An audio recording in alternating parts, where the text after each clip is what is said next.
What is happening, everybody? Welcome back to another episode of the Segment Podcast. This one is episode 171 with special guest Eddie Fiola, Joey Yates. I cannot believe we've got the legendary Eddie Fiola. He's in the chats, but I can't believe he's coming into the studio. This is insane. Right? BMX Hall of Famer right here. Totally. The movie Rad. Do you remember the movie Rad when you were a kid? That Definitely. movie. Rad and North Shore were up there in my all-time watch list. I know Rad was way before North Shore, but they're still one of those just iconic movies that you watch over and over and over. So good. It's so good. What's up, everybody out there? Take a look at the audience. Holy cow, we got numbers tonight, dude. Eddie Fiola is bringing them in. Eddie, I see that you're in the chat. I sent a new link to your Instagram and your email, so it'll take you as a guest when you click on that link. And then you may have to download. Joey had something weird happen to him tonight. He had to download Chrome and then Safari. Which is kind of strange. Yeah, usually I can only get on Chrome, and tonight it wanted Safari, but right. Weird. I'm having all kinds of technical difficulties. My laptop died this week. It will not turn on at all, so I'm on an iPad, and I'm noticing everything's different. So I'm going to be pretty useless tonight. Joey is always priceless, never useless. I'm really excited about this one. It's going to be awesome. What is happening, everybody? The chat is going off here. We got Mountain Bike Q&A out of Miami. What's up, Johnny? Welcome aboard. Good to see you. Eddie Fiola was in the chat, making his way over into backstage here. We also have MTV Sheen Queen out of Chicago tonight. Normally out of Michigan, but she's in Chicago. She's in Chicago doing some work things. We got Trail Pimp. He's yelling whole shot. Yo, whole shot. Yeah, look who missed the whole shot by just a minute or a couple seconds. Eddie Fiola himself. Yep, 5:59 p.m. You almost got the whole shot, Eddie. You almost got the whole shot. And then as it comes in, literally seconds apart, we have tonight a new whole shot winner. MTV Sheen Queen has been the reigning champion, and she typically gets it right at 6. Tonight, beat out by just a few seconds. Out by Q&A says, "Hi, Mr. Fiola. Hello." Johnny. Oh man. Did you see Johnny's wife this week on Instagram? Yeah. I don't know what happened to Lauren. She looked different. She looks so different. She looks so different. Oh my goodness. So different. Yeah. Yes. If you guys haven't seen that, I don't know. Can we pull that up? Is that something we can pull up? Let me see if I can find that. For those of you who haven't seen this, I can't pull anything up tonight. Oh, I gotcha. I think I can. Oh, Joey's letting me drive the ship. Uh-oh, this is gonna be trouble. Yeah, you're driving tonight. I'll queue up the comments. That's it. Exactly. Oh man. Well, yeah, I was gonna pull it up. Yeah. Teddy Parker says, "I ran that there. Yes, I ran that VHS tape into the ground. Brother wasn't happy." Dude, just watching the trailer of Rad, and tonight's pretty epic because in Newport Beach tonight at the Rivian Coast Theater at 6:30 in about 20 minutes, they are playing Rad in 4K. They did what do they call it when it's remastered? They did a remaster. Yeah, so I was playing one night only, which is awesome. And that's happening tonight while we have Mr. Eddie Fiola in the house. And he actually is backstage. I see him. He's looking good, looking sharp. Without further ado, I definitely want to get him on here. But what is up to the chats? Teddy Parker in the house. MTB Kaz, Trail Monster, Double R. Good to see you, bro. Let's ask him questions and let's figure out how Mr. Eddie Fiola became the legend of Eddie Fiola. Here we go. Ready, set. Welcome aboard, bro. There he is. Hey, what's going on? You guys hear me okay? Yeah, you sound great. Joey, how's the audio? Sounds okay. Yeah. All right. Good. Yes. So, questions. You got questions. I got answers. Well, first of all, Joey and I are brand new to dirt jumpers and BMX. We roll up to Bradley Park, which is out in San Marcos, California. We see a guy pull up in this pretty sick Subaru. It's like a WRX, and it's totally Right-hand tricked out. drive. It's got a right-hand drive, and this Yeah. dude pulls out. He jumps out, and I'm like, holy crap, I think that's Eddie Fiola. Like, I'm not 100% sure, but I think that's him. And he says, good morning, and he goes to the park. The park opens at 10. Eddie Fiola's there at 9:45 on the dot. We roll up to the park. Eddie's already been warmed up. And luckily, Steve Caballero introduces us, and Joey and I get tips on how to ride dirt jumpers at Bradley Park from a legend. That was crazy. How much did Cab pay you? Cab and I go way back. I mean, like, I remember Cab from Lakewood Skate Park and Pipeline and Del Mar, and what's really cool is that we reconnected riding motocross, and then he started riding bikes, and it was weird is that, you know, he'd show up on a mountain bike somewhere or a bicycle, and people ask, you know, hey, what are you doing on two wheels? And he says, I started off on two wheels. It just got really expensive. And so skateboarding was the way to go. So that's where he went. That's awesome. That is awesome. That's way back. That's way back. Way back. Wow. That's pretty cool. And then Eddie, you and I go way back. Back in the 80s, I think it was at the LA County Fair. There was a show called was it called the Gail Webb Show? What was it? Yes, it was the Gail Webb Action Sports Show. That's right. That's right. Yeah, so not only did she have bicycle riders, but she had skateboarders, rollerbladers, roller skaters, scooter riders. And I'm not sure if at that LA show if we had some snowboarding or not. We had this rolling carpet, and we were able to do shows on that, and just a ton of stuff. It was so much fun. It was so much fun. So I meet Eddie on the set of the show, and I'm just baffled. This dude's flying out of the half pipe. The half pipe was like, it was completely painted up Vision Streetwear. If you guys remember Vision Streetwear. And it was you and Omar Hassan was on the skateboard, and you guys were flying. And then there was a stage that went out towards the crowd, and that's where I would do my little kick flips and turns and spins and stuff. And then the crowd would go nuts when you guys would come out. That was so much fun.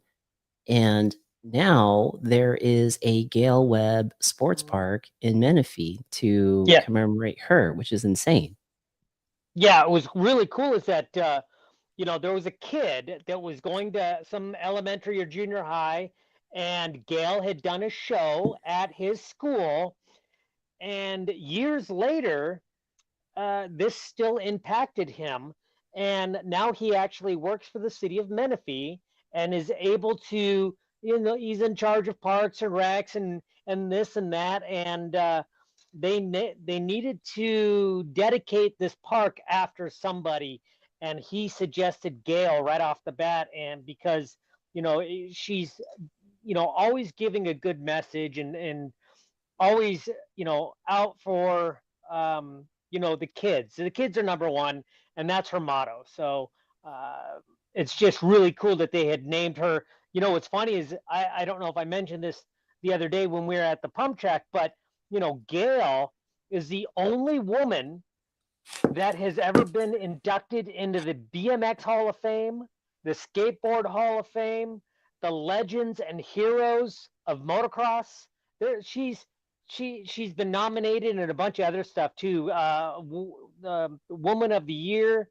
It keeps going on, so it's really cool. That's so cool.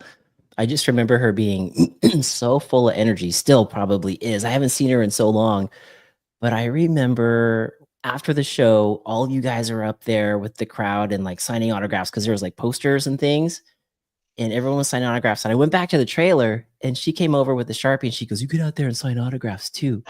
And I just remember signing like, "Oh, I don't know what I'm doing. This is crazy," but she made sure everybody was a part of it. Everybody was involved. It was so awesome. Yeah. No, Gail's a great woman, and is out there for the kids, and you know, and she's still out there trying to. The day after we met at the pump track, I went to the Menifee pump track the very next day. Gail came out and she had this whole swag of Vans, you know, Vans wallets, Vans handkerchiefs, Vans stickers, Vans this, and then she was handing them to every kid that was out there, and So every awesome. kid just had a fun. Yeah, it was great. It's awesome.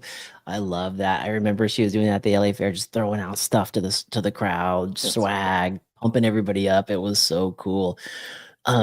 We got a ton of people here watching tonight as well, Eddie. And then you got a ton of people in Newport Beach at the Rivian Coast Theater watching Brad right now. And I'm sure one of the questions that everybody wants to know is, how did you get involved with such an iconic cult classic movie like Rad? How'd that Well, it's happen? fun. So, as far as I know, this is as far as I know.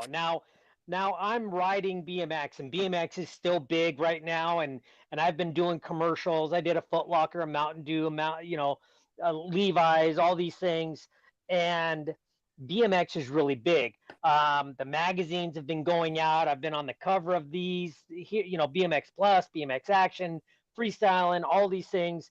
Well, you know, people who want to make money in the movie industry, they try to find something that's big, that's going on, that's a big trend and things like that. Well, the director and the stunt coordinator and the screenwriter all came and found out where I live, and came and talked to me, and they asked me a bunch of questions, and I didn't know who they were or what they were going to be about. And they're talking about some movie and some impossible trick of some sort, but they don't know what it is yet. And so, you know, 6 months later, I get another phone call saying, "Hey, we want you to be in the movie. We want you to, um, you know, do all the stunts. Yeah, you know, we have another actor that's gonna take your place in the acting aspect. I'm not an actor. I ride my bike, and that's all I know how to do." And um, so when they, you know, when the movie actually comes out, and I read the script, and it's talking about a kid, you know, who doesn't have his father anymore. His dad passed away. He didn't want to go to school. Well, that's literally my life. I didn't want to go to school. I wanted to ride my bike. My dad passed away when I was a kid. My mom was a single parent. I had two siblings. So roughly based off of my life, this movie is, you know, even the, you know, the screenwriter, the Bernard, Sam Bernard, says that, yeah, they took parts of my life and put it into the film. And you know, Holy cow. they had to do Hollywood stuff to it, you know, and make it a race and do this and do that. But I did all the stunts except for, there's a couple scenes in the movie where I didn't do. I had prior engagements with GT, my main Hmm. sponsor, and this film was going into a more time than we needed to do, and I had a commitment to GT to do shows. So Mm. I was able to do 99.9% of the movie, and I was there for most of it. So, but if there's questions out there, I'm ready to answer. Yeah, heck yeah. We got tons of questions, tons of questions. One of the first ones is, I think, are you guys at home, can you guys hear us okay? Is the volume okay? We got one saying, we can't hear you, turn up the volume a little bit. I wonder if there's a way on your end for the microphone to get a little bit more gain. But I could while scoot it closer. there you go. That sounds louder to me. All right. One of the first All right. questions here is from Trail Pimp. Trail Pimp is asking, Eddie, how many dirt bikes do you have, and do you ride with Don Maeda and Steve Caballero? I ride with Steve. I don't know which one Don is, and I might have. I have around. I think there's 12 back there. That's amazing. Holy cow. 12. That's I have a problem. Yeah. It's That's a so good. That's a crazy. healthy problem. Yes, that's a good problem. That's a fun problem. Teddy Parker out there is asking, Yeah. EF got a PC Cowie. Did you go to A1, Eddie? I did not go to A1. I was able to watch it from my nice warm couch in my bathroom and all the dinner I could eat. So I don't mind going there. It's just, parking I heard was $50. Oh, And then getting in is over 100, and it was just I like going, but then again, I like watching it. I can pause, I can rewind, I can watch the crashes, and you know, yeah. It's that definitely there's comfort and you get like the best seat in the house because they zoom in on the riders. You don't have to be like, which one? Which one is that one? right. When they're far away. Yeah, and the loudness. But man, at the end of that day, when we were riding, Cab and Karina were leaving, and they turned out they had an extra ticket. And they looked over at Joey and I. They go, "We got an extra ticket. Does anybody want to come with us?" I couldn't make it. Somebody up here asked if I could, if I went. I didn't go, and Joey couldn't go. Ah, That was I a know. hard one to pass up. Yes, yes, right. yes. Okay, volume is good. Thank you, thank you. Appreciate it, Kim. So your volume sounds good. And then when we go back to the movie, there's some people here saying like one of their favorite movies. They love the movie. Was there a part in the movie when you guys were creating Rad? Was there a piece of the movie or a day that you were filming that was like really stands out to you? And if so, why? I think the paperboy routine. Because let's see, I double two of the guys. I double Jamie, the best friend, when the mom is backing up and he jumps over the car and lands on the hood. That's me. Um, Sick. when when he does the 360 out of the swimming pool, the very first time coming out of the swimming pool. Now, if you watch that pool, you can see all these rocks around and the whole pool. There's no transition in that pool. We took Jose Yanez's his backflip ramp when we stuck it down inside the bottom of the pool, and we were able to jump out of it. Now, the first time jumping out was fine, but then they said, okay, you have papers and you got to wear this paper boy, garb. And so I said, okay, so I put on this paperboy satchel, and I do my first 360, and newspapers fly out left and right, and all of them are, yeah. So they had to glue them all in and tie them all down, and second take, and we do it again, and everything was great. So Wow, that's crazy. That had to have been nuts though, like no transition. So you literally put the quarter pipe in there, got a transition out of it, but then you went to was the quarter pipe big enough to get to the coping, or did you have to wall ride up some vert? no, so what happens is that this ramp is lippy enough to where it bypasses the vert and just jumps and then lands onto the grassy area. So Got it. Got it. Damn. Never would have known yeah, that. Never would have known that. yeah, right. And then the I think the hardest one, paperboy routine, was um, jumping into the backyard off the fence. And I'm not a big hard landing, flat landing kind of guy, but that's what they wanted, and so we did it a couple times, and Ooh. they got what they wanted. But I swear I broke a seat or two. Dude, the huck to flat at that level? Yeah. Holy cow. No, okay, so I'm new to BMX and dirt jumping. What is the trick when you're landing to flat? Because on the mountain bike here, it's you got the nice suspension, it's a little cushy. I try to go like both wheels at the same time, but for BMX, how do you use Right. this? So it's kind of like an opposite of a bunny hop, right? So the bunny hop, you're gonna pull up, and then your back wheel's gonna stay on the ground, and then you're gonna lift the back end of the bike up.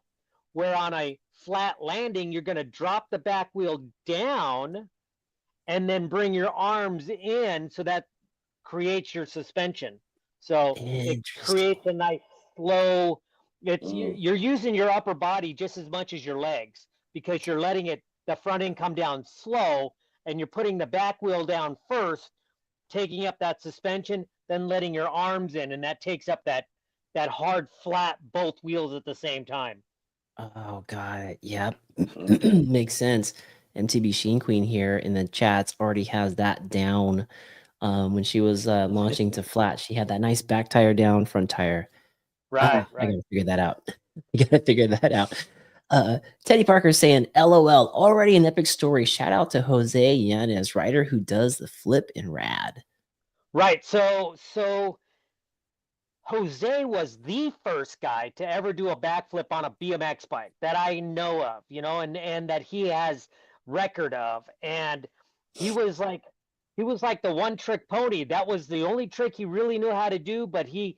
And back then it was an 8 out of 10 times, right? He made it most of the time, but there's been a couple times where he didn't make it, and it's not a pretty sight.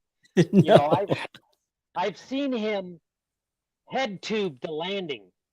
Ooh. Mm. Yeah. Mm. Yeah. So Ooh. not really good, but he makes it. And there's a documentary that's being they're trying to get funding for, and it's all about Jose and him doing the flip before anybody else, and him doing the flip on a motorcycle before anybody else, and all Ooh. these guys on motorcycles are saying, yeah, I seen this guy on a BMX bike do it, and then all of a sudden he does it on a motorcycle, but there's no coverage of him doing it. So it's really a really cool documentary. And if you look up Jose Yanez, look up Out of the Loop. Okay.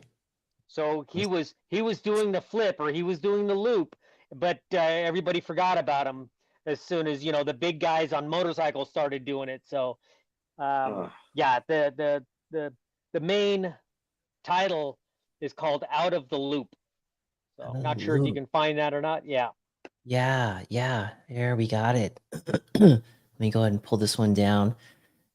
Crazy. That documentary is, I see that it's out here. Let me pull it up for everybody so they can see it right here. Zayanas. Oh, Out of the Loop. You got the documentary right there. Looks like you can access it. Instagram has it. YouTube has it. Was Yeah. that? I see your name in there. Was that a project that you worked on?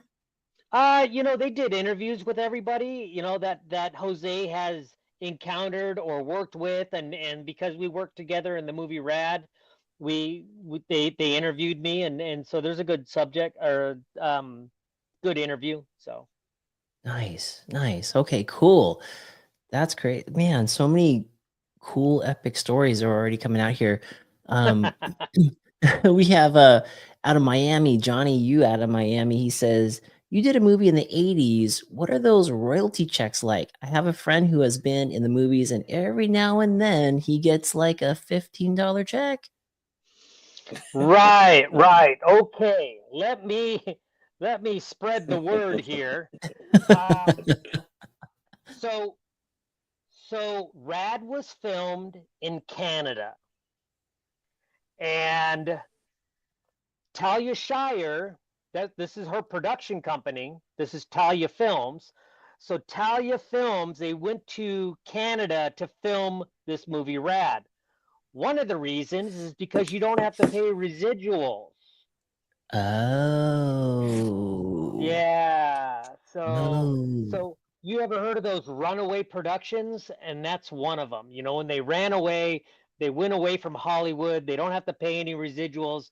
Only the director and the producers are making money on this thing, and the people who own the film. So Wow. none of the actors are getting residuals on this movie.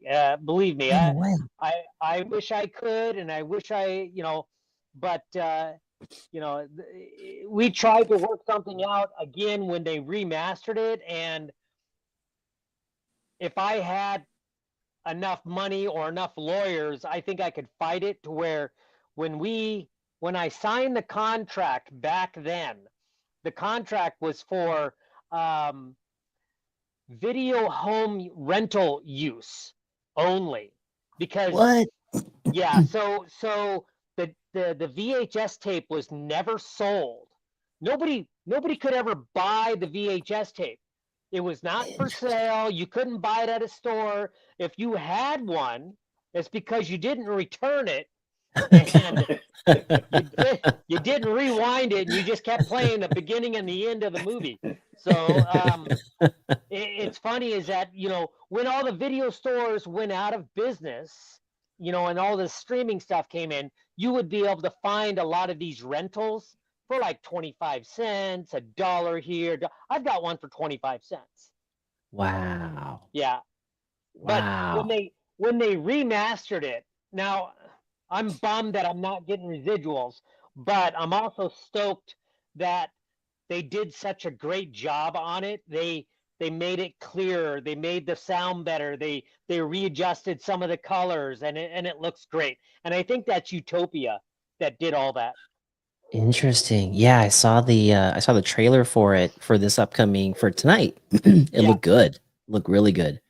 Sound looked good. Picture looked good. Color looked good. I was like, oh man, if I didn't have a podcast tonight, I would have been there. Yeah, me too. Teddy Parker's asking, repost, how fun was Hell Track to ride between takes? Was the cereal bowl fun or was it terrifying? So Hell Track itself was only built for 2 weeks. They took a couple weeks to build it, but rideable, it was only up for 2 weeks. And I don't think anybody actually rode from beginning to end in its entirety. When they shoot the Really? movie, you're going to say, you know, you've got a whole film crew that's set up at the starting gate. And so you got the lighting and all this other stuff. So the very beginning, when they you know, hit the checkered flag, everybody rolls in and cut. Oh, Take that's one take. take two. It's okay. Who's coming in first on the first roundabout? Cut. Oh, Who's wow. coming in second on the next round? On the third lap? On the fourth lap? They got all that, right? So they film everything from this direction. Then the landing. Okay, start again in the very beginning. You're going to shoot that. Reversed. Shoot the second one, reverse. Third one, reverse. By the time we get to the cereal bowl, it's like a week later. So Really? Wow. That yeah. it takes a long time then. Yeah, well, I think we took like 6 weeks to film the just Hell Track. So Wow. Wow. Wow. That's crazy. It's so funny how they put it together, that movie magic when they edit it, you know, how they right. do that. It's just like, wow. It's And they very, don't, very, you got to realize also that they didn't shoot anything in order, right? So we were shooting stuff outside when we could, but there'd be days in Canada when it's snowing or raining, and we'd have to shoot inside stuff. So things got switched around a lot. I mean, like the bicycle boogie scene, which is in the middle of the movie, was the very last thing that was shot. whoa. How did they get you guys into character when it's out of order like that? Is there somebody that takes you through the storyline to remind you, like, okay, Eddie, here's what we're doing right now. We are here, or how does that go? Right. So so every day that we show up on set, there's a storyboard of what's going on for that day, a call sheet, and it tells you who's going to be there and what props are going to be there and what costumes are going to be there and where it's going to be at, and they have a map. And I actually still have every single one of those call sheets, and it tells the day of what we're doing, and yeah, it's really cool. But that's how they pretty much, you know, we show up, they say, okay, you're going to be in this uniform today, and you're going to do this. And the next day, at the end of the day, they give you another sheet so you know for the next day what's going to happen. Oh, So wow. every Wow. day is something different, and maybe, hey, you're not even on set today. They don't need you. So I'm on vacation for one day. That's pretty cool. Mountain Bike Q&A, Johnny saying, pulling the curtain back on Oz. That's wild. Wild. A question coming here from Teddy Park. He wants to know, is the remastered coming to a digital service now? Would love a link later if it is. You can find it on, I think you can find it on Hulu. You can get it on Apple TV. You can get it on, there's a bunch of different sites you could see it on. I know that it came out on, I think it was one of the streaming like Cinemax or something like that, not too long ago. Okay. Oh, cool. Okay. Love to Yeah. check out yeah. If we can't get to the theater, we'd love to see the remastered. That would be fun. Yeah. Definitely fun. So before all the movie stuff, because I do want to dive back in because you did have a really fun stint in entertainment that I was reading about, some Yeah. projects that you did on your own, which I thought were really cool. But when you got into BMX, obviously you weren't getting in there to do movies and things like that, but what got you into bikes? I skateboarded for a little bit, and I rode some skate parks. I rode Lakewood Skate Park on the skateboard. I rode, what was the other one in Buena Park? Skatopia. Oh, Remember wow. Skatopia? I mean, that goes way, way back. Anyhow, skateboarding just took too long to get anywhere, so I started riding bikes. I was riding a Schwinn Stingray, and that got stolen, and then I got another Schwinn Stingray, and we started to take apart the ape hanger bars and putting box bars on, and the single seat instead of the banana seat, and we tried to make it look like motorcycle, and that's when Evil Knievel was around, and every kid Oh, wanted yeah. to be Evil Knievel, and we jumped trash cans, and we jumped cars, and even Fonzie jumped a shark in Happy Days. So, Happy Days. That's right. That's right. So then you were like you were like riding with your friends, hanging out, and then you started, like, one of the things that I read about you is you're one of the most winning competitors in the sport. Like, they try to tabulate the winnings and everything like that. I don't know if that number is true or not, but you then obviously, did somebody say, "Hey, Eddie, why don't you try competing?" Or did you see a flyer and sign up? How'd that happen?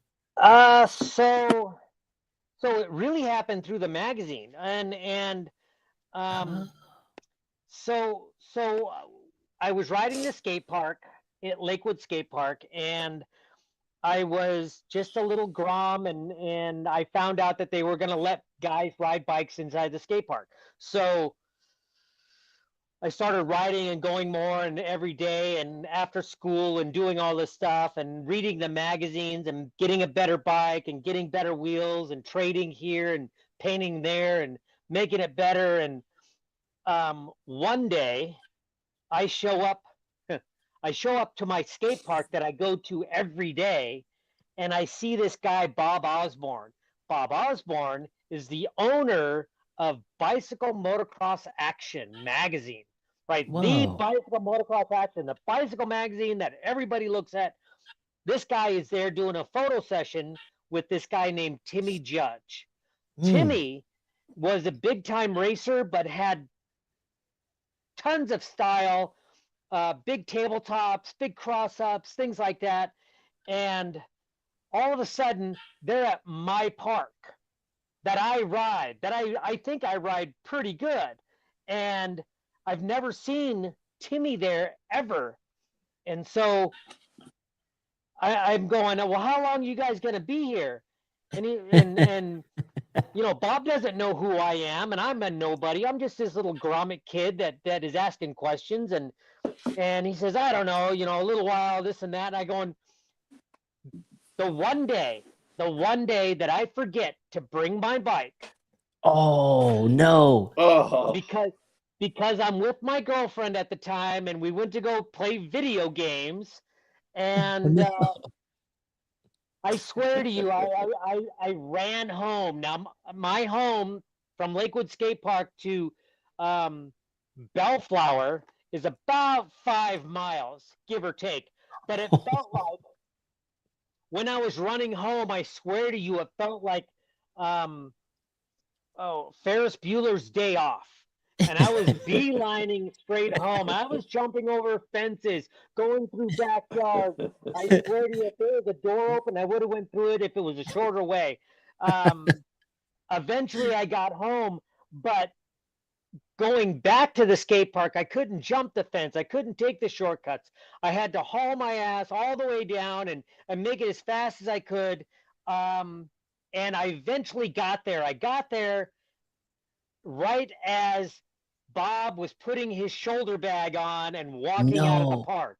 No. Right? So I stop him. I'm going, I plead, I'm begging, please just watch one trick, and I'm begging him. And, I'm just this little kid that nobody knows. And that is, he's probably seen 1,000 kids do the exact same thing. But he gave me the 2 seconds, and he sat there and he goes, okay, let me see what you got, boy. And he turns around and I don't know if you guys have ever been to Lakewood Skate Park, but they had this big, huge flat area and then a snake run. So I rolled past the flat area into the snake run backwards. I hit the jump going backwards and a big tabletop, landed that one, rolled around one of the other curves, and did a big 360 at the very top of that's the new Lakewood Skate Park. So there's an old, so the one on the very left, my left, up. Top. Yeah. There you go. Yep, that one. Left. The bowl, the one that looks like a bowl, the first one. Yeah. Gotcha. No, that's it. So that's a real half pipe. I mean, there is no flat bottom, and those bowls are round and vert. So that skate park there, and there's a snake run somewhere around there anyhow. So at the top right-hand corner is the snake run. See that? Yeah. And anyhow, when I landed at 360, and when I landed, I saw Bob put his camera bag down and started pulling cameras out. And that was the day that I got the photo in the magazine. So nice. I didn't know how long it takes to get in the magazine. So when they take a photo, it could go 3, 4, 5 months down the line, doesn't know, but minimum of 3 months. So they're 3 months in advance working on the next episode or the next thing. So there were other skate park riders that had been in the magazine, but when they put me in, they had on the description, they had said, who's better, Watson or Fiola? So that literally started the contest right there. It wasn't that anybody suggested how to do it or where to go or should I go. It's the magazine that kind of pushed everybody into it. So Bob Morales started the ASPA, American Skatepark Association, that the bikes would ride, and eventually turn into the AFA, which is the American Freestyle Association. So yeah, it just goes, it gets deep. I mean, you can rabbit hole this whole thing. Wow, that's crazy. I mean, had you not stopped him, if you were like, there was something in you telling you to just let me show you what I got. But had you not done that, so many things could have changed moving forward. Right.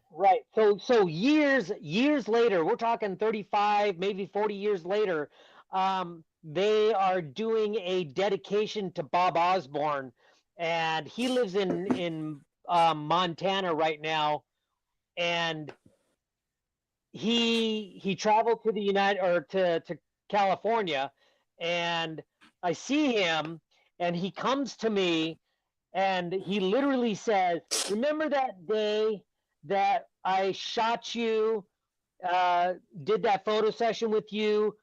We changed history that day. We changed freestyle. We made things happen." It was like, I'm getting chills just thinking about it. And it was fun. It was great that he said something like that.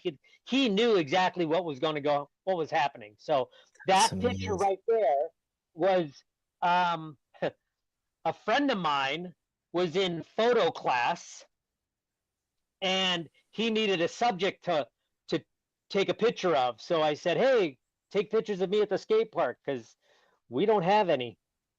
Yeah. Yeah, and then bang. So here's the other thing is that if you go back to Dogtown and Z-Boys, Yes. the documentary, if you look at the documentary, they have such iconic raw footage of guys skateboarding back then on the side and in swimming pools and this and that. Skateboarders had friends who didn't skateboard, but they had cameras. They had 8 mil and 16 mil. If you rode a bike, that's what you did. You didn't have a camera. You didn't ride around with a camera. If your friends didn't have a bike, well, then they weren't going. That's, you know. So right. we don't have any of this iconic footage of us starting out. I mean, luckily enough, I had some friends in photo class that wanted to take photos. So that's one of the shots. Oh, that's a good one too. Wow. That's at Pipeline, at one of the King of the Skateparks competitions. I remember Pipeline. Yeah. Pipeline was that in Del Mar? Upland. Upland, that's California. right. That's right. That's Upland. That's right.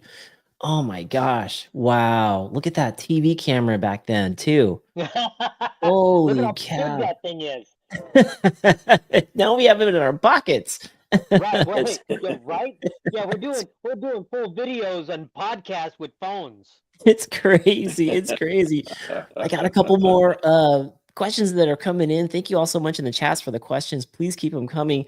Also have a special guest who reached out to me. He's a big fan. He has a podcast called the Trail Monster Podcast. BMX pretty much is where he came from. He is like, dude, could I ask Eddie Fiola some questions? That would be so amazing. Perfect. I'm a huge fan. So I got him backstage. In fact, let's bring him on. Joey, is it cool if I bring him on right now? Yeah, bring him up. All right, here we go. Taking the stage, Mr. Trail Monster. What's up, Neil? Hey, what's going on, everybody? Hey. Neil, how's it going? Hey, how's it going, Eddie? Mark, Good. Joey? What's up? What's happening? What's happening? You hear me all right? Yeah, oh yeah, you sound good. Yeah, you sound Smooth. good. Damn. That's a nice microphone here. And been kind of in and out of the podcast because I was driving home from work. So I got to see most of it, but kind of missed half of it as I was kind of transitioning, coming into home. So, but I know you guys talked about a little bit about the movie Rad. Eddie, you worked on other movies, right? Yes. Yeah. So a couple of them. Okay. Yeah. So I know big ones, right? So the one of them was the Italian Job, right? Yes. Italian Job, Dukes of Hazzard, Indiana Jones, Crystal Skull, Hangover, Contraband, Walker, Texas Ranger movies, you know. Yeah, Walker, Texas Ranger, CSI, Miami, Pacific Blue, right? Pacific Blue, baby. Blue. I wonder who created that one. Well, you see, like, I don't see right back there. So one of the things I've done actually in my career was actually doing some law enforcement stuff on mountain bikes. Oh, great. Yeah. So, but it's great to see you. Great to see you, Mark. Great to see you, Joey. Great to see you, brother.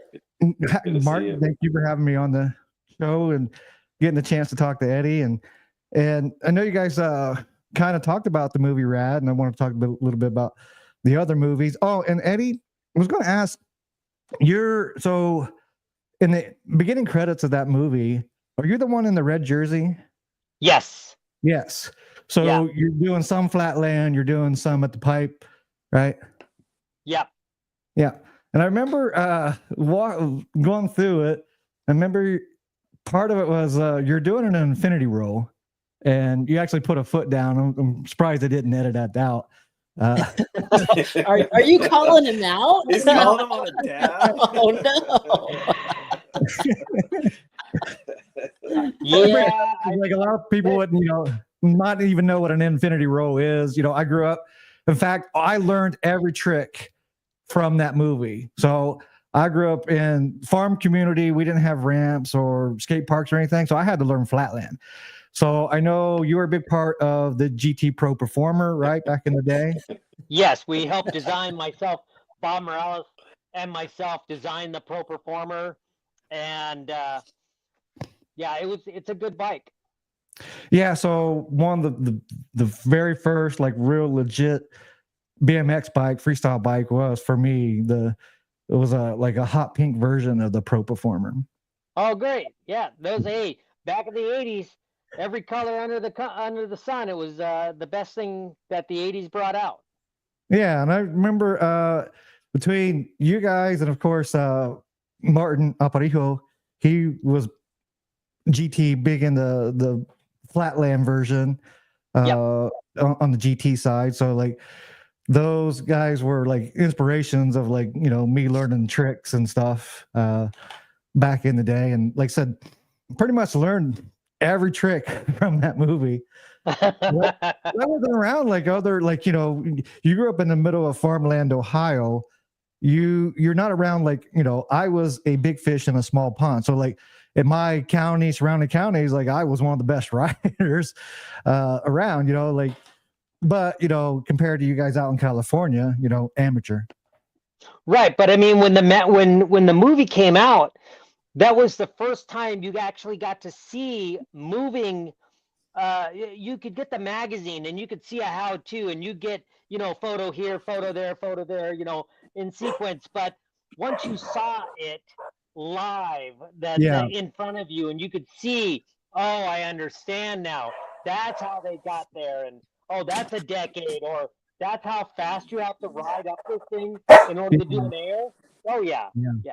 Yeah, learning to do decades, double decades, fire hydrants in the decades, like all that, that from that movie, of course, a lot of the like BMX tricks, 101 BMX tricks came out shortly after that. Like, GTV, all that stuff. Yep.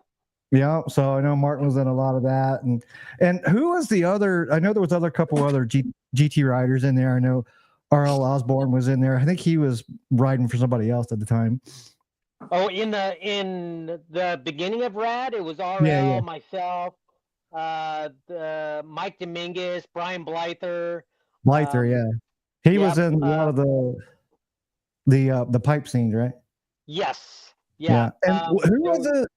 I think it was you that did the foot plant on the fence, right? Yeah. Yep. Yeah. Is this all visual, or did you just watch the movie not too long ago?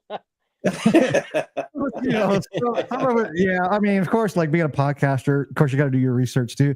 But I've seen the movie, well, the beginning and end credit scenes, like many, many times. But of course, like I want to come in prepared. So yeah, I did just recently watch it.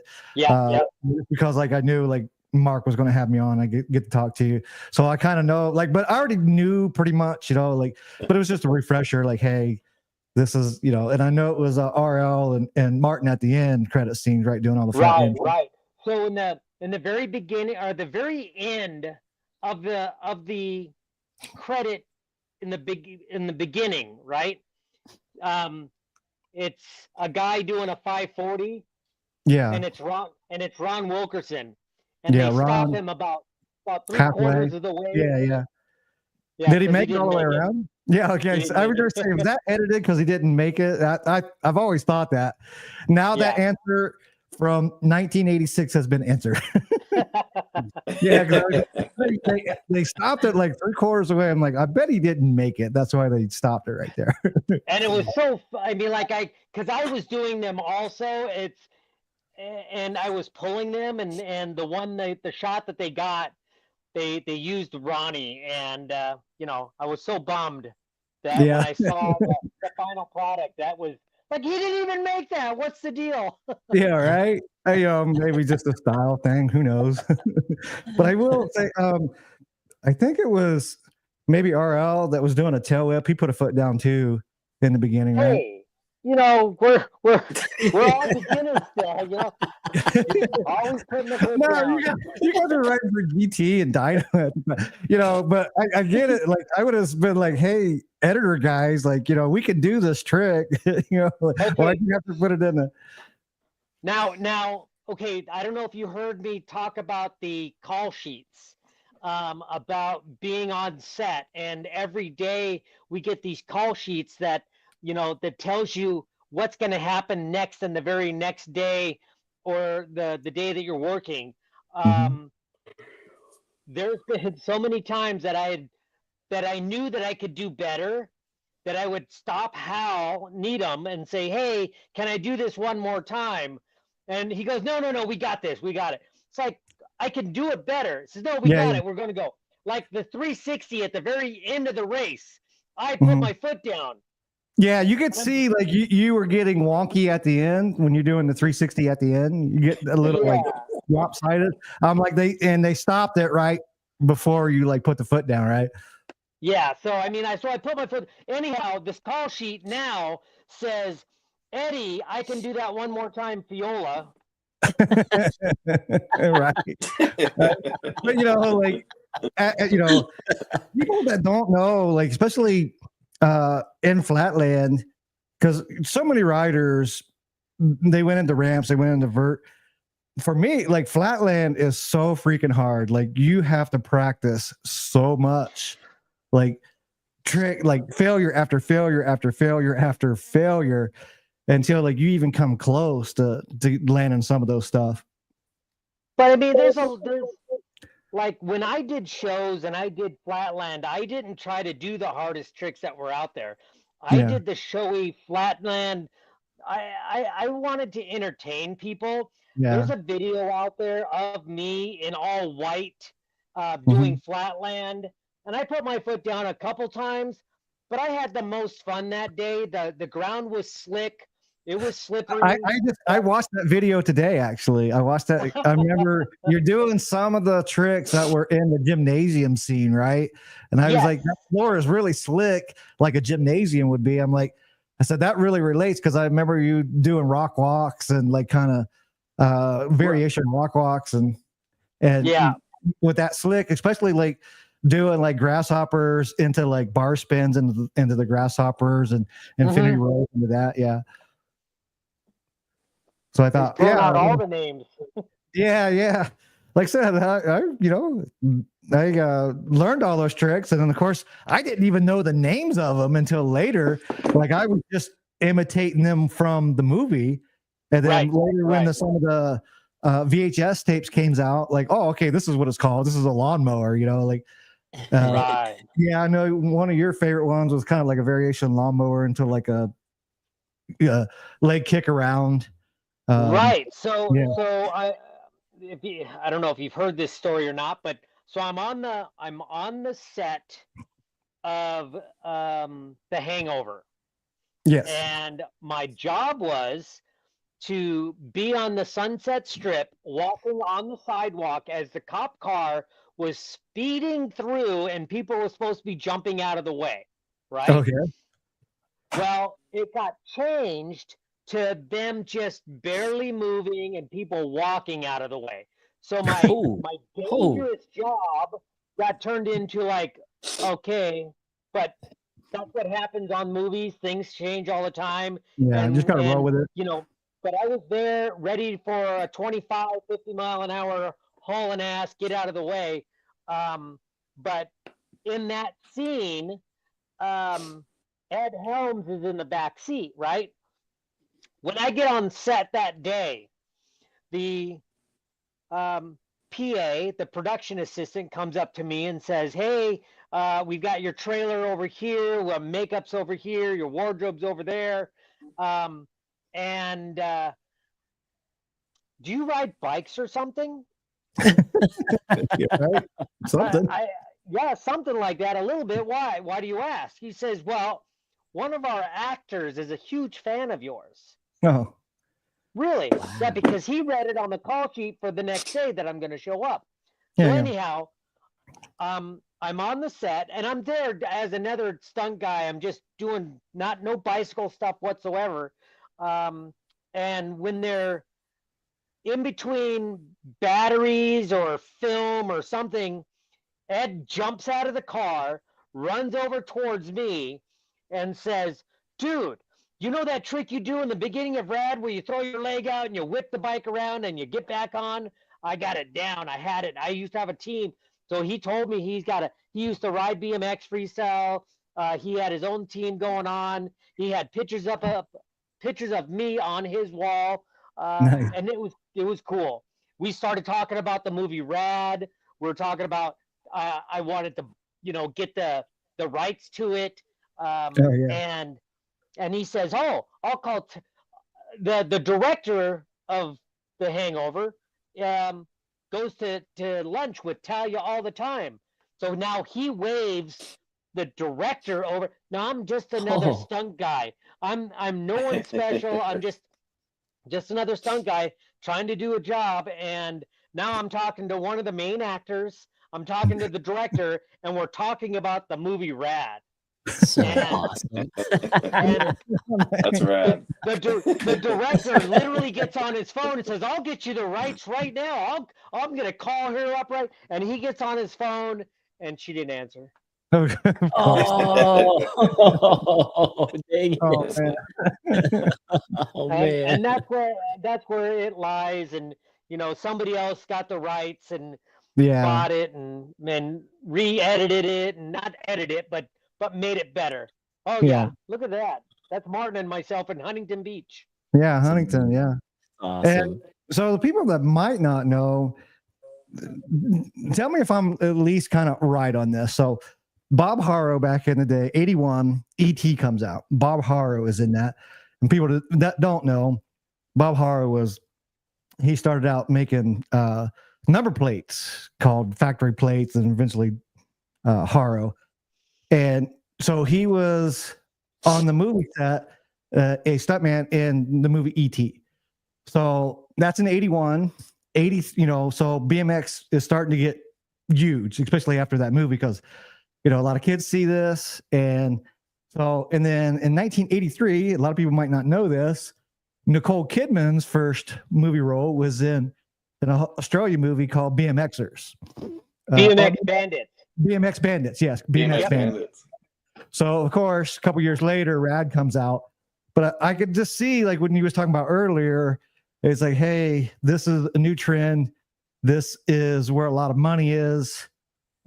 Maybe not marketed correctly, probably, for the movie Rad. If it was probably marketed more correctly, of course, like when the VHS and DVD releases became a cult classic. But I could see like the kind of the movie path line from E.T. to that movie to BMX Bandits to Rad. Am I kind of like right on that? Oh yeah, you're 100%. It's like in between, 81 and 85, I must have done like 20, 30 some odd different commercials. Del Monte, Mountain Dew, Etnies, so many different commercials. This is a movie called Clock Stoppers that I worked on. It was getting big, and a lot of different companies, knew about it, and they wanted us to, ride bikes and do tricks. So yeah, I get to see, like, sorry, Mark, I've kind of taken over the podcast. No, this is awesome. This is great. Go, baby. Yeah, this is just kind of like the background I grew up in, so I kind of know a little bit about this world. But yeah, I could see like that line of thinking. I could see like, okay, why they would make the movie Rad, but I could also see if it's not marketed properly, like where it, was, at least in the beginning, a financial failure. Not that, because like, okay, if the normal person goes sees like, what's this movie about? It's about bikes and hell track and all that. Right. Yeah. So what And was a little funny, bit of like romance through the Bill Allen's character and Lori Loughlin's character. yeah, nobody went to the movies to see any acting, believe me.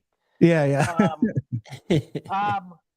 What was funny is that, in '86, when it was debuting and it was out in the theaters, I was telling all my friends, hey, we got to go see this movie. It's going to be huge. I worked on it. We worked in Canada, and I did all these tricks and stunts and did everything, and it's going to be really cool, and people are going to know who I am, and they're going to cheer, and it's going to be awesome.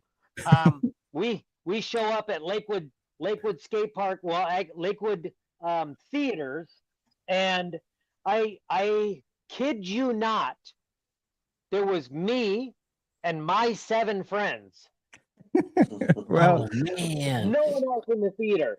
And these 7 friends all rode bicycles. So that's the only reason anybody was at the movies. If you didn't ride, you didn't see the movie. And unfortunately, that was it. I mean, like, it became the cult classic later. Yeah. But it reached millions later, and that influence, and so try to bring this, because Mark has a mountain biking podcast, right?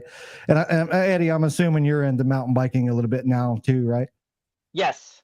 Yeah. So of course, those BMX skills, those freestyle skills do translate over into mountain biking, balance, all that stuff. Yeah. I can see. I just think that BMX and the mountain biking, that's a steep hill. Anyhow, I don't really consider my mountain bikes. I just call them big BMX bikes. It's just a bigger wheel. I'm doing the same thing. Maybe you can't do a boomerang on it, or now on the dirt jumpers, now you can. So they have detanglers and all the hydraulic lines. You can route to where you can spin the bars and tail whip. The gyro, one of the best inventions for the mountain bike, or for the BMX bike in freestyle, correct? Flatland. Yeah, 100%. Brian that was a game changer. So for mountain biking, that is just like the dropper post, in my opinion. Yes. Yeah, 100%. And there's a good story on that one. Brian, he designed and made this gyro. And Brian who? Brian Skura. Okay. Brian Skura, SST, Skura Speed and Tech. Anyhow, Brian Skura designed this gyro, and so you can spin the bars around. And he's trying to sell it here, and he's trying to sell it there, and he's trying to patent it, and he's spending all of his money doing this. He lost his house. He moved in to his wife's mother's garage. I mean, like, they were down and out, and then Odyssey bought it. Yes. So Odyssey. And then Odyssey bought it, and it literally changed the freestyling in its entirety, and changed Brian's life. And I remember every GT, every Haro, any freestyle bike had that on it, particularly a flatland bike. Right. So Brian's first, as far as I remember him telling me, his first residual check for the gyro was $900,000. Whoa, baby. Dang. 90, rags to riches. Holy right. crap. So, like, I don't know what the translate. It would be like a couple million, in today's money. Oh yes. Yeah, that was just the first check. That was the first check. Those things are still around. So yeah. And I remember, like, the original was you ran the through the tube, the POTS mod. Yeah, so and of course you had to do a bar spin. If you did like a boomerang, you would have to like do a bar spin to get it back. because Yep, otherwise your yep. back cable would get tangled up. But you could do at least one spin, and if you were like pretty ambidextrous, you could do it either way. But Yeah. you know, most people Yeah. aren't that way. But the gyro, like you could just do.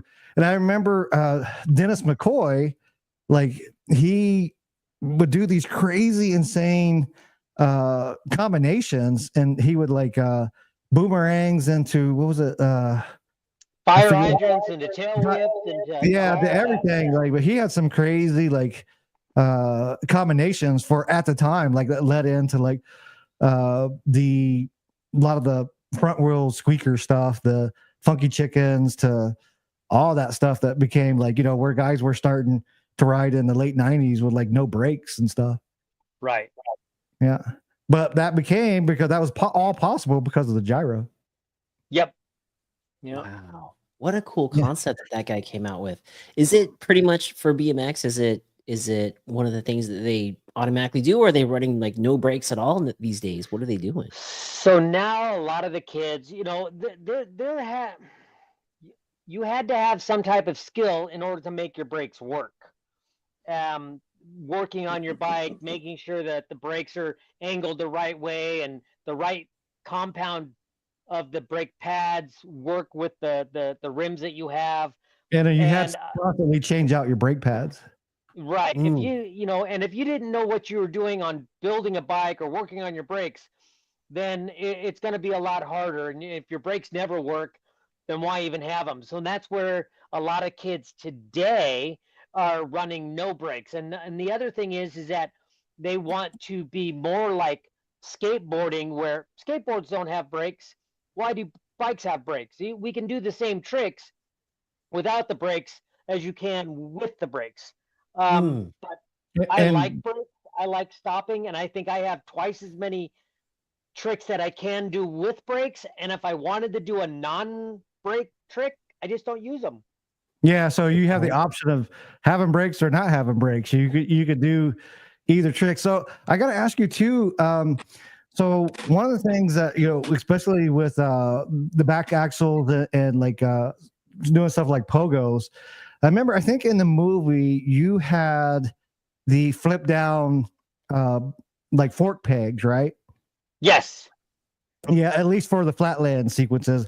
I tried those. I had them for a while, but I found the center equilibrium was better on the axle. But you always ran the risk, if you're doing pogos or stuff like that, like you're going to bend your axle on a lot of those tricks. Right. And the other thing is that when I laid my bike down, I like my bike to lay down where the pedal would hit and the tires would hit. And when you have an axle peg, then the first thing that hits is that axle peg. And so that's where the flip up pegs that were higher up onto the bike, they didn't hit the ground. I find that, you know, the axle peg definitely is a better balance point for sure. Yeah. But and I haven't, you know, used a flip up axle or a flip up peg in a long time. So, and I'm sure it was like, hey, save your axle, use these. And I tried it for a while, but I started out, you know, using the axle pegs, and I just couldn't get kind of used to it was just kind of awkward using those flip down pegs to me. Yeah. Like they had their uses, but I just remember like in the movie and when you're doing some of and even the other guys doing some of those scenes with the flip down fork pegs. I was like, that's, you're kind of limited in some ways, especially if you're doing fire hydrants and the other stuff or anything like on the back wheel. Like, that. Yeah. There's a lot of evolution, right? You know, we tried this and it worked for a little while, and then we went back to the axle pegs and it worked better. So they just, you know, it's a process. Especially the riders that started getting into like the no brake stuff, you have to have the axle. And of course the pegs slowly got bigger and bigger and bigger right. Yeah. But if you go to a flatland show today or a flatland competition, the cranks are really small, the are really small. There's 110 psi in the tires. Some of them don't even use pedals, where it's a platform pedal. It's like a skateboard deck, and they've got grip tape on the pedals. So they're lighter. They it's great for just doing flatland. So yeah, and so one quick story. So I kid you not, me and my buddy that actually somehow, I don't know how he got it, like, and this was like 86. So the movie had just came out, but somehow he got maybe a bootleg copy of Rat. And so I first seen it from one of my buddies that had a VHS copy of it. And so we actually did a talent show, like at a, you remember like this farmland, Ohio, USA, like, population 800, so we're doing like this festival, and I'm doing so at the end when RL and Martin are doing the cherry picker handshake, that's how we like ended that. Gotcha. Yeah. Gotcha. But anyways, that actually ended up, so I'm not usually a very outgoing person, so like mountain biking or biking like that kind of helps me bring out, because you kind of get to hide behind the bike. And so I usually don't have a huge outgoing personality usually, especially as a teenager. But anyways, that talent show actually led to my like first like legitimate girlfriend, because she was actually from another high school, but she was in town for that. It was at like a local festival, like almost like a farm festival, But anyways, right. But she saw me do that, and she had a very outgoing personality, and she actually approached me, and wanted to get to know me. But actually ended up was actually my first like real girlfriend, all because like partly because of the movie Rad and me being able to do these tricks and emulate them, and having like see what BMX does for you. Yeah, exactly. And so another caveat to that real quick is like, I can't remember who was out there. So the next year, of course, Rad had just come out. So these BMX shows are everywhere. GT with their riders are out. So High State Fair, out the High State Fair, and I'm watching one of the shows. So some of the riders are doing vert, the half quarter pipes, and then some of the riders are doing flatland.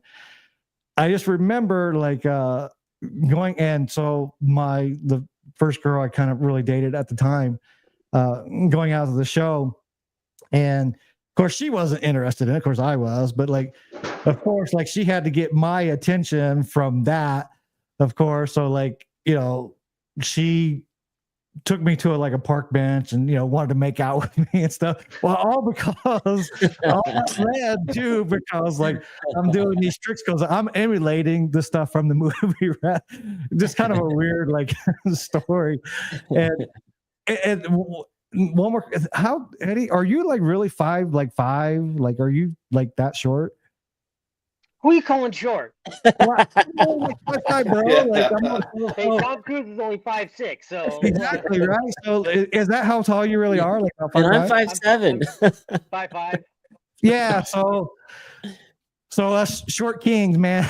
so I always had doing some of the tricks was really hard. Like I could never do I remember watching one-on-one freestyle tricks, and one of the things Martin was doing was an undertaker. I couldn't do it because I didn't have the reach, and even doing like a cherry picker was kind of hard because the reach, if you don't have long legs, some of those tricks are, but some are a little bit easier too, because like if you have shorter legs, some of the tricks are easier. Some of the tricks that require like height and length, I found a little bit harder. And part of it, some of the bikes, and I don't remember, I don't know if it was I think it was a dyno. I remember got this in the 90s, late 90s. They came out with the first oil slick flatland bike I ever seen. It had, and I can't remember exactly what that bike was called. I actually had it stolen out of Florida, but I rode it. I was out there in Florida hanging out, just kind of being a beach bum for like 3 months in between like when I graduated college, and I was just like riding at the beach like every day, thinking I'm out like in Huntington Beach, California, but I'm like in Jacksonville, Florida, next to the beach. But that bike got stolen, but I can't remember the name of that bike. But I remember even then when I bought it in like 99 or 2000, like it was $1,000 bike at the time. Like it was like ridiculously expensive. And it was designed specifically for flatland. Do you happen to, and it was a GT or dyno. Do you happen to remember what that bike was? I have no idea. No idea. There's so many BMX bikes out there at that point in time. There's so many bikes that people thought were freestyle bikes, and they just started adding things here and there. You should see the different bikes that are coming from England and Germany and Switzerland that people made to look like GTs, or part of a GT, part of a red line, part of this and part of that, and they still sold, and they even made. This was definitely a GT or for sure.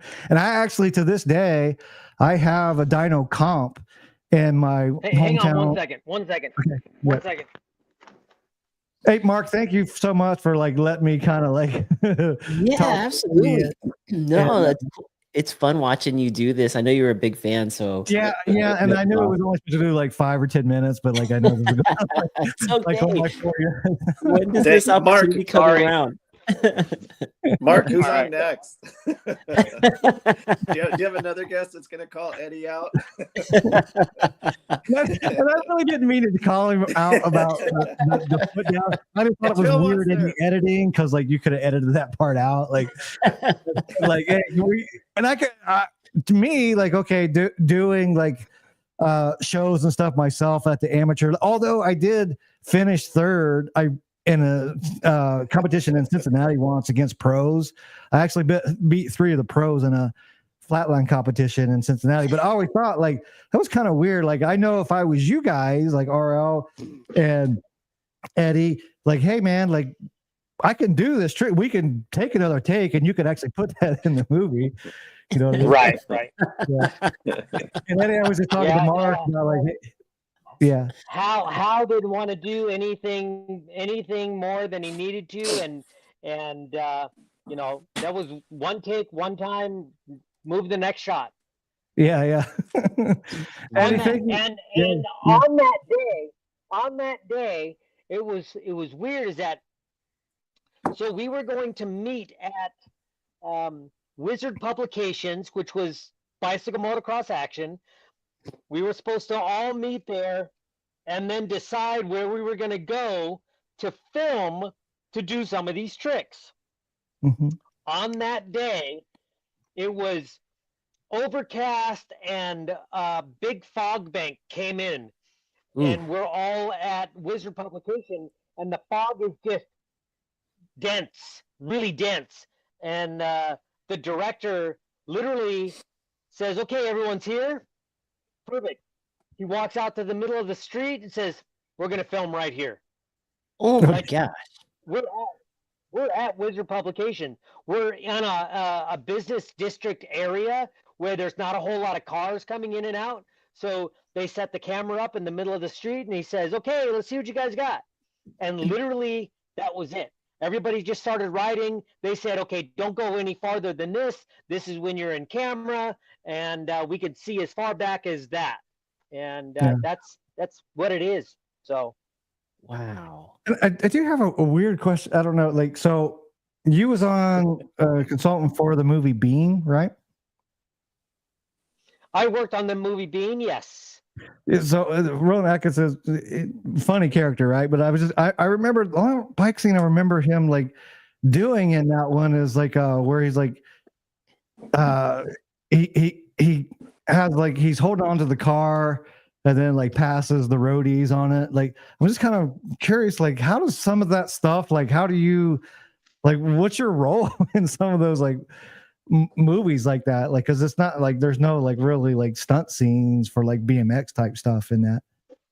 Right. Well, I mean, not only I've like I said, I've transitioned from bicycle stuff in the stunt industry to doing actually stunts. Like, I've been shot, beat up, and thrown off buildings, and I was a vampire motorcycle rider in Walker, Texas Ranger.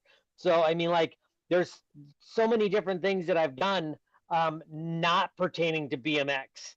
Okay, yeah. I There's was looking down in like the long movie list. There's like 25 plus movies, and I'm like, well, I don't remember any Yeah. bike scenes. And so that was more like me. like a stuntman type of like coordinating. Yeah. Okay. That makes a little sense. And But like on because like in the movie Bean, the Hangover. Yeah. Yeah, like in the movie Bean. In I the remember movie Bean, I'll tell you. Go ahead, Eddie. Eddie, go for it. Okay, so on the movie Bean, a stunt coordinator called me one day and said, "Hey, I've got this part. We need a bunch of stunt people." Okay, cool. What do we got to do? He says, "You got to come down to LAX and you gotta stand on the people walker." Okay. When Bean is inside at LAX and he's running from the TSA or from the cops, and he bumps into all these people, they're all stunt guys. Oh, okay. I get you. Oh, okay. Yeah. So that was some days you get cakewalk jobs. Yeah. Okay. Some days you don't. So I worked on Sons of Anarchy. I think it was season 6 finale, and I was part of the Mayan gang, and I had to lay the bike down doing 40. Oh wow. Ooh. That's So I get shot in the chest, and I'm supposed to jump off the back, and yeah, those days are not cakewalk days. Yeah. So, yeah. Like, I know. Like, probably. When did you like retire from that world? About 2015-ish. Like, or do you still do some of that stuff? Let's see. Right when COVID ended. Okay. Right when COVID ended, I worked on a Disney film doubling Cheech Marin. Oh, Cheech. Chong. Yeah. Nice. So Cheech and I are the same height, size, weight, color, everything. Yeah. But he doesn't ride motorcycles. Of course. And I don't smoke pot. The perfect marriage. I got this, Cheech. So bringing this back into mountain biking a little bit again, because Mark and Joey in the mountain bike podcast as well as mine. Although I do a lot of other outdoor action adventure stuff. So what are your thoughts on the state of what GT is now, and kind of like, I wouldn't want to call them defunct, but kind of close to it. You know, like GT was a big thing back in the day, and BMX freestyle, and got into mountain biking. So one of the entry level things was the GT Avalanche for mountain biking. It was like an entry level bike that they sold at like Dick's Sporting Goods. Of course, the GT4s. So those like pro riders and stuff, like they're all pretty much out of contract now. And so, what's your thought on that? The GT world, like the current state of it, anyways. Well, I'd like to think that BMX freestyle put GT on the map and was able that GT was able to buy and sell and do mountain bikes and do high end stuff because of freestyle. They paid GT freestyle bikes paid for everything. I think that's my personal eyes, and they just, when it sold, when Gary Turner sold the name and the product to somebody else, that's when the people weren't in it for the love of the sport. They were just in it for the money, and it went somewhere else. And that was the same story with Bob Haro bikes, right? Like it's kind of the same story, but like further back, like we're going back like a generation. Right. Well, what was funny is that, it's not funny, but yes, Haro went out and sold the company, it kind of went on a downward spiral. But then they hired the right guy, and the right guy was John Bulgens, and John had the love of BMX freestyle and BMX in general, that he brought the lineage back in, and wanted to do a retro bike that looked old but rode new. So and I really think that Haru brought their brand back up because of that. So yeah, and I remember like watching something like in the 80s, late 80s, like when Bob was still a part of that. And I know like there's a whole interesting story, and I would love to have you like on my podcast at some point, Eddie, and kind of do a deep dive into some of this, particularly BMX world stuff. And a lot of this does translate into the mountain biking world, like I said, but there's a whole like history of that where GT and Bob, like there's a whole like world that you could see that where they were. Like Bob was like making like at one point in the late 80s, like in the 80s, like he was like, that company was like $6 million, and then like he got like too big, almost like too big for him. So he had somebody like take it over, because like, you know, all these other like CEOs and companies come in, and all of a sudden, like again, they're not really in for the love of the sport per se. They're in for the money, and maybe that's part of how GT went. You know, part of the problem. Some people say, well, you know, GT and some of these bikes like went into like these department goods stores, but they didn't really sell like the advanced bike, like the GT Force and stuff. Like you had to get those more at a actual legit bike shop. But I would love to have you on my podcast sometimes, Eddie, and just maybe discuss this with you more in detail. And again, we can go deep. We can go deep. Yeah. Again, Mark, thank you so much. Like I know I kind of took over here for a minute, so it's awesome. Yeah. You know, I want to say something about BMX, and as BMX started gradually going downhill, mountain biking was coming in, and you know, I just loved riding bikes, so it didn't matter if I was on a BMX bike or a mountain bike. What they were asking for, you know, like I'd go to these auditions, and they'd say, oh, well, we need a mountain biker. Okay, well, I'm going to do BMX tricks on a mountain bike, and no one else here is going to be doing that. So 95% of the time, I'm going to get the job, and I did.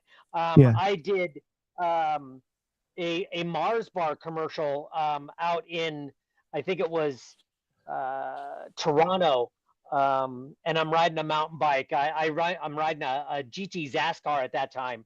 The Zaskar, like somebody in the comments, I remember who it was. They mentioned the Zaskar. Yeah, right there, GT Zaskar. Yeah, exactly. Yeah, so riding that, and then Pacific Blue came in. You know, here BMX is going out, and all of a sudden this TV show, mountain bike cops on, you know, at the beach. My dream job. You know, I'm gonna ride a bike, and I get to hang out in Venice Beach watching chicks in bikinis skate around all day long. That's pretty awesome. Yeah, and so one of the things I got to do, so like out here, I live in Southern Arizona. So when you live in Southern Arizona, you're close to the border. So we have a lot of drug smugglers. So one of the things I have is Title 21 authority for the federal agency I work with. So one of the things I got to do was actually ride mountain bikes chasing down drug smugglers out in desert. Yeah. And you know, all that because like I had the skills to do it, and I actually showed my agency like, hey, this is a thing I can, you know. And then it was kind of like I kind of did my own thing, and all of a sudden like they're like, hey, this works, we'll get you these very expensive like government bikes, we can fold them up, put them in the helicopters, but all that all circles back to like all the way back to the movie Rat, because like I kid you not, like otherwise I never would have really got into that world, you know, like. And so later in life, you know, those skills that translated in from BMX world to like a professional taking down drug smugglers on a mountain bike. That's crazy, right? Right. No, hey, there's a scene. Okay, so you have Hans Ray there, right?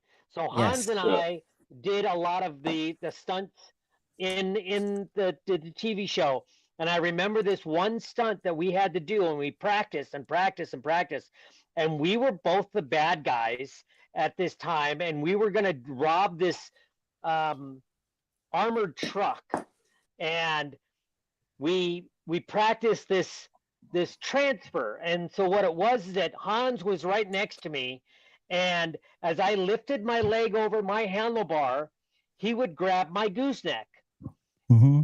Oh, As he grabbed my gooseneck, I would hang on to the backside of the armored car, and then I'd grab the other handle and I'd let go of my bike. Hans would ride away with my bike. I would plant an explosive on that armored car, and then Hans would come back in, hand me my bike. I'd get on, with one foot and the handlebars, and we'd ride off. They'd make a left and we'd make a right, and the back end of the whole thing exploded. Well, we practiced this and practiced this and practiced this. We did it at 2 miles an hour, 5 miles an hour, 10 miles an hour. We got to about 25 miles an hour that we were doing this at. And on the day when we were filming, everything got so fast, and he reached over before I got my leg up. So I kicked his handlebar out from underneath him, and he went to the floor. And he went to the floor like there's like a sack of potatoes. Oh, geez. And oh no. I think he broke his wrist. Oh, no. I guaranteed he broke his No. wrist on that day. And what was funny is that our workman's comp on that day, so we would work, 1 or 2 days out of the week. Well, workman's comp is going to pay you as if you worked every day, 5 days a week, 8 hours a day. So he made more money sitting at home watching me ride. So I heard this on, I don't know, or whatever, on the movie Rad, that if on the movies, if one of the riders, particularly on the hell track scenes, if they had like a crash, they got like an extra $500 per crash. Is that correct? Or is that just No. So they're called stunt adjustments. Depending on how hard the stunt is and what you got to do, normally you'd get a stunt adjustment. So let's say a guy needs to do a high fall from a single story house. Well, that's like an extra $1,000 on top of what you're getting paid that day.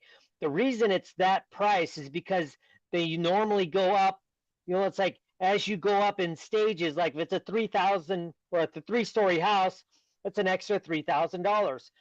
That's not printed out in any type of book saying that's what you're going to get, but in the stunt industry, that's about what it is.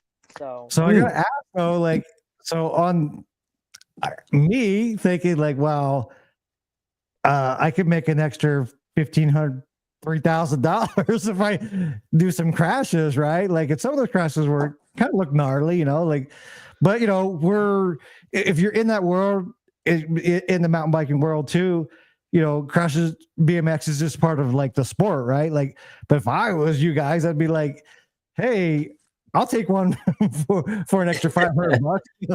Right. Well, a lot of the crashes that happened on the movie Rad was by accident.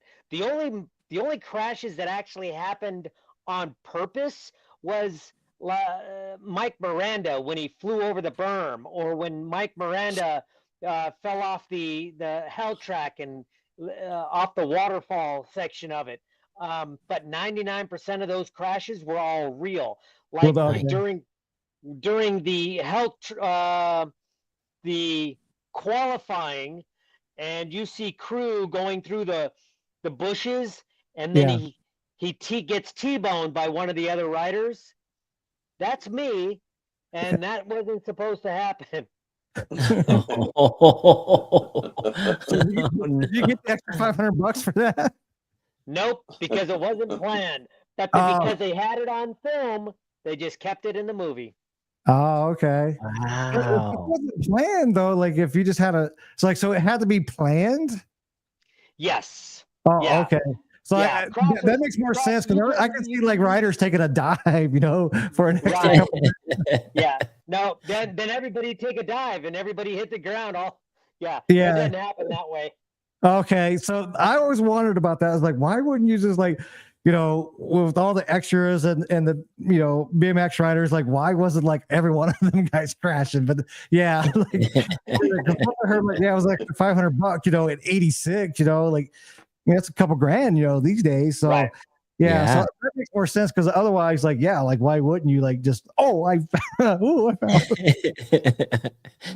Speaking of bikes, might be a good time to segue into this. Eddie, tell us a little bit about Legends, your bike company. Like people can purchase things on here, or Right. So here's the thing: is that before Haro did their lineage bike, as I've always when I stopped riding for GT, they stopped making the Performer, and I wanted a bike that all these new school kids are having bikes and they all look black and they all look the same color and they all look the same. They're just a big diamond looking frame. And I wanted to bring back that nostalgia. So I wanted to make a Performer look, but I wanted it to have a new school geometry. So there's a reason that there's a new school geometry because we didn't know any better. Literally, GT gave us a race frame and they said, do freestyle on it. And we did. So we changed a couple things and it's still a race frame, but it wasn't a freestyle bike.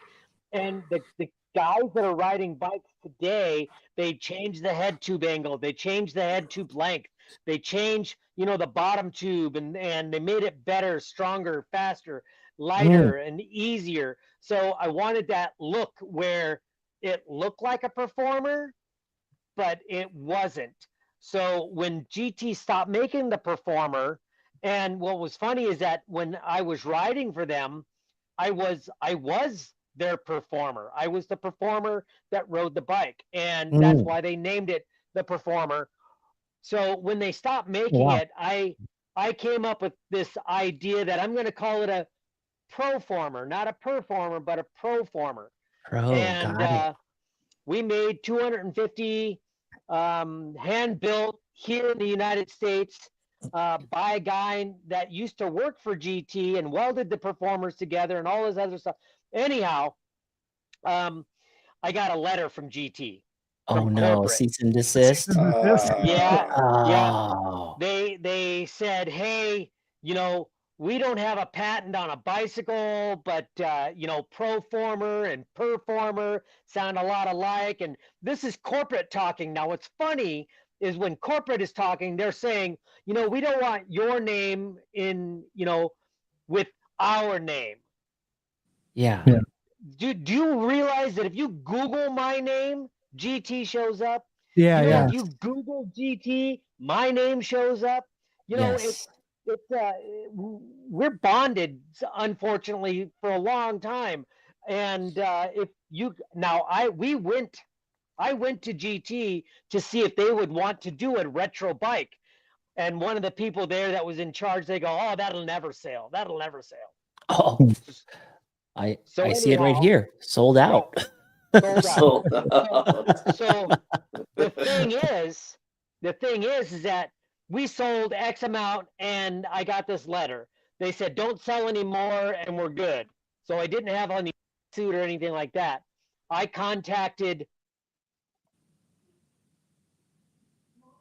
Bill Ryan over at Supercross, and he says, no, we can do this, we can do this, we can do this. So what we did is we took the Proformer name, we took the Pro off, we cut it, we swapped it. Now I'm a former pro. Clever. Right? Still a Performer, still a former pro. It's still on there. Now Bill Ryan is making the bikes for me. He owns a company called Supercross BMX. If you go to any of the BMX racetracks, there's at least one or two on the gate, and he also owns the company Torker now. There's that Torker right back there. And Yeah, he also makes a retro bike like that, but it looks old and rides new. So, Ooh. remember back in the day when you had your GT and you had your Hutch and your Redline and this, they could be across the street. I could still tell you what bike was what bike. Yeah. If you had a Standard, a Fit, a Colt, any of these new bikes, you couldn't tell them apart if Can't your tell. life depended on it. Yeah, Right. Supercar. Hey, there's that oil slick you're looking at. That's beautiful. Yeah. The what is it? The 4103 Chromoly. 4130. 4130 Chromoly. Yeah. I remember that like being a thing. Like, so I broke a lot of like Huffies back in the day until I started riding the 4130 Chromoly bikes that were a little more designed to take the abuse. Do you know anything about like how that world came to be? When Huffy was making the bikes, they weren't about how strong they were. They just wanted kids on bikes. They didn't know that everybody was going to be jumping like Evel Knievel. They just wanted to get kids on bikes, and for less money with less quality steel, mild steel, regular steel. 4130 chromoly is an aircraft metal that they use for aircrafts for lightweight and strong. So I just remember all the legit bikes would have that like stamped on it, like pretty like big somewhere, like, hey, so you knew like, hey, this bike should not, like, you should not break the frame in most cases. Right. No, they're strong. It's a type of chromoly alloy metal. It's just stronger, and a lot of companies now use the 4130 chromoly. And then if you go to aluminum, it's a 6061, or if you want to go a little bit thicker, it's a 6069. And yeah, so, and now guys are even making titanium frames. So Sheesh. yeah. You see some of those titanium frames are pretty expensive. You see some of the mountain biking titanium frames, like they're pretty up there. But I just remember, like, I knew if you had that like stamped on there, like, wow, it's not going to be like this cheap aluminum like frame that you're going to break. Most likely. Right. Yeah. Wow, that's crazy. So are there any more, or are you only now going through the Supercross? So now I'm just going through Supercross, and we're building a 20-inch BMX freestyle frame, and we also have the 26-inch dirt jumper that also looks like the Performer. It's a 23-inch top tube made out of 4130 chromoly. We also have an aluminum version of the same thing. It's made out of 6069 aluminum. It's a little bit thicker, a little bit stronger. We're doing tests right now in that, but yeah, through Supercross, we are supposed to be getting a shipment in within the next couple of months. So okay. And the bike that would be most like the Performer would be, which one would people look for to get similar? The 20-inch freestyle frame. It's the Former Pro. Okay, the Former Pro. Awesome. Man, Eddie, there's like so much about your life that's so cool. Like starting BMX, having that happen, just the chance that somebody from the magazine was at your park so that you can show them your goods, which ended up changing so many things down the road in the future. Moving into entertainment now and doing a lot of the things that you're doing, stunt work, and just seeing you at the bike park. It's so amazing. When I look across when I look across the bike park, I see all those little groms that were just starting out. In fact, when you were towing me in, I think one little kid snaked us, and you were like, "Go for it, buddy!" And we followed him through. Yeah. What would you say to a kid who's listening to the podcast that has a passion for bikes, but maybe he's like getting pulled in many different directions? What would you say? Ride and have fun.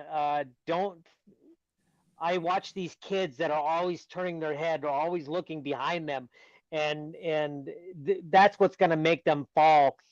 concentrate on where you're at. Don't worry about everybody else around you, and don't worry about how fast you are or how slow you are. It's about how smooth you can be. Take your time and work your way into it. It will come, and the progress will be there. I love it. I love it. Give yourself some grace. Be in the moment. Have fun is what I heard mostly. Yep. Is just have fun. Be in the moment. Ride your ride. Yep. I love it, ladies and gentlemen. Eddie, oh Joey, did you have? Yeah, you know what I was gonna say, Mark, is one of the things Eddie said that day that we were there that really stuck out was we're at Bradley Park, and Bradley Park is next door to a baseball field, a soccer field, a football field, basketball courts. No kids anywhere. They were all empty. There was probably 100 people riding bikes, and it was just so rad to see people back out on bikes and loving it. Yes. Yeah, nothing against the ball sports or any of that stuff, but I mean, the upkeep that they have to do to a baseball field, a football field, the basketball courts, and all that stuff, you know, where they can have a bicycle. And the best thing is that at this bike park, there were kids and adults of all ages in one place. You know, normally that doesn't happen on a soccer field. It doesn't happen on a basketball court, of all ages at one time. And that's what we had. Yes. And multiple skill levels, from like beginners on the bike to like the pros.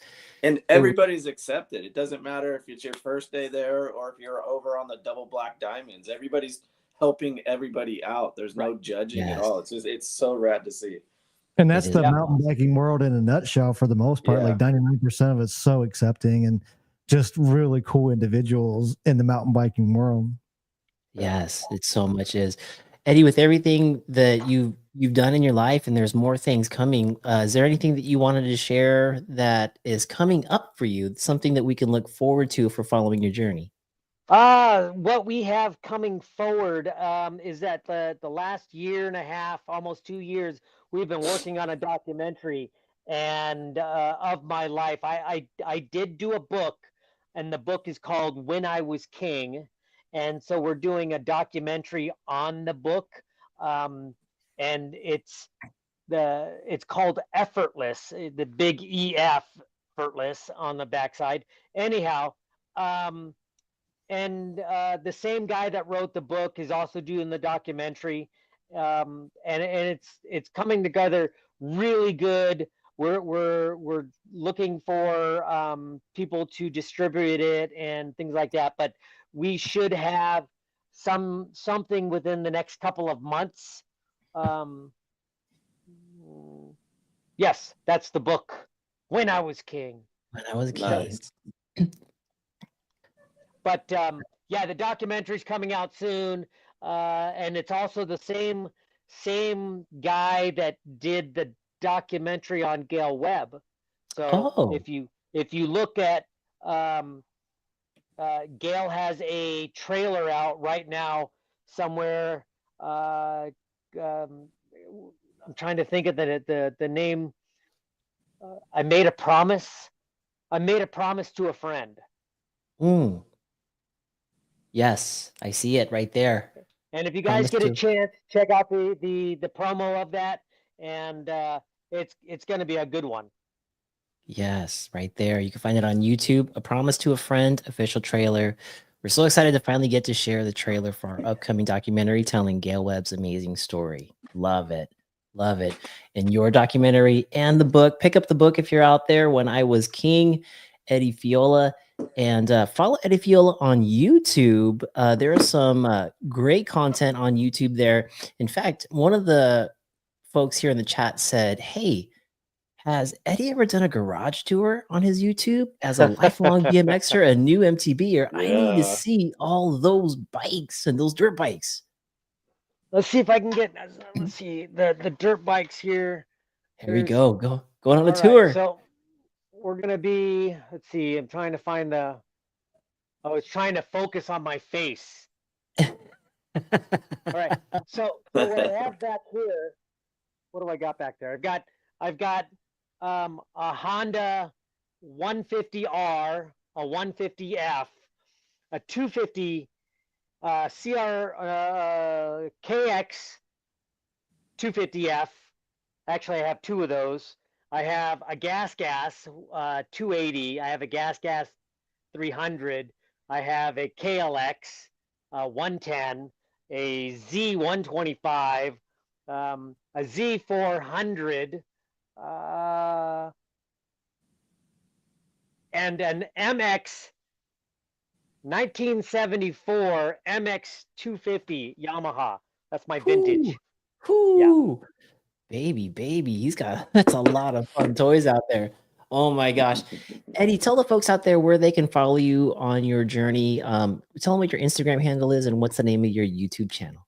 I think the YouTube channel is Eddie Fiola BMX, and Instagram is Eddie Fiola. There might be a BMX in there. You'll find me. It's I'm Eddie Fiola. Yes. Facebook, all that stuff. Eddie Fiola. I'm the real deal. I just love riding bikes, and if I can help somebody doing stuff about bikes, then I'm all in. So I just, the only reason I'm starting to do stunts in the stunt industry is because not every movie has BMX in it. So yeah. Right. Yeah. Well, geez, if you need a couple knuckleheads to join on some of this dangerous stuff, let us know. Ladies and gentlemen, the I'll take a king. fall for $500. Thank you all so much for tuning in to this one, episode 171 with the king of BMX, Mr. Eddie Fiola. See you guys out there very cool. soon. Shoo!